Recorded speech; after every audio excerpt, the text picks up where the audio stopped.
You're this perp back with another video when I just got done watching 3 parts, the first 3 parts I should say, of 50 States of Fright. I've been waiting to watch this out of all the different Quibi shows. But before I get into this review, hit that like button, hit that subscribe button, because I'm going to be covering a lot of different Quibi content. These first videos you're going to see, I have a playlist of all the shows that I've reviewed so far, so definitely subscribe, you don't want to miss out. I'm just going to give you my first impressions, and then later on, when I get a good grasp of all these different shows, I'll put out my final verdict video. And also follow me on Twitter at perp420 so you can check out what I'm going to be reviewing. Yeah, man, I'm just trying to keep this going. But let's talk about these first 3 parts. Now, they're going by individual states. That's pretty much the whole gist of the title, 50 States of Fright. It's a horror show. I'm so glad that Quibi put out a horror show, and it's produced by Sam Raimi. I'm not too quite sure who this actor and this actress is, but the actor, I think I've seen him in Viking. He looks familiar. I could be wrong. Let me know in the comments below if you recognize this actor. Trevor Famil, I think that's his name. But anyways, the first story takes place in Michigan. It's a 3-parter, keep that in mind. And wow, these first 3 parts were very effective, especially in portrait mode. It gives you a completely different experience than the other shows. You know, it's very clean, well shot, well produced. You have this husband and wife, you know, they're just living normal lives. They live out in the middle of nowhere, kind of. Not really, but for me, that's the middle of nowhere. It's like a farm type of land. The husband is into cutting down trees. He's into lumber. That's what he does for a living. And, you know, he crafts things. Keep that in mind. This is called the Golden Arm, by the way.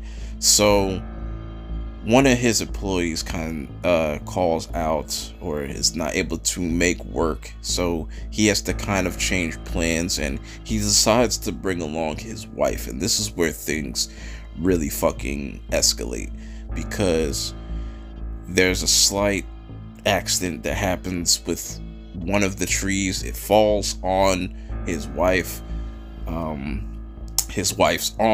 The wife's name is Heather, and the husband's name is Dave. So the tree falls on Heather's arm, which, goddamn, that shit was brutal. It's bloody, and I'm so glad that it's gory at least.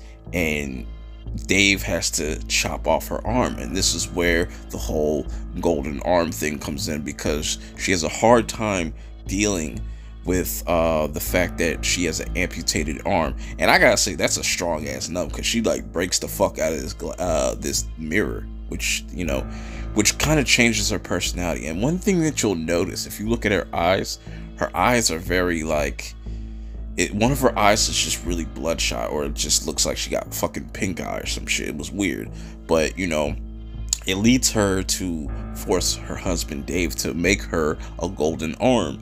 And this golden arm starts kind of making her kind of possessive, like she wants this, and you know, it ends up killing her at the end of her story. But then, you know, things start to get worse for Dave, as financially he's not able to profit off his business. So what he ends up doing is going to his dead wife Heather's gravesite and digging her up and chopping off her arm, because he was going to sell it, which has major repercussions. And man, when I say I was fucking freaked out by, you know, the effects, it seems very practical. You know, she kept opening up her eyes, and god, man, this show was very effective. I cannot wait to see how this whole series kind of fleshes out, and see what other states that they're going to do. I can't wait to get until they get to Jersey, because that's where I'm from. So I can't wait to see what urban legends that they're going to do. Maybe the Jersey Devil or something like that. But if you've checked this out, what are your first thoughts on this series? And let me know all your feels about where this could go. But until next time, I will see y'all later. Peace. Why do you like cannabis so much? Like, what is it? Like, I mean, it's been such a huge part of your brand. I just would be interested to hear, like, why? I should take you to my green room. I'm fine with that. Maybe after this. Nah, well, for one, I enjoy it for medical reasons. Trouble sleeping?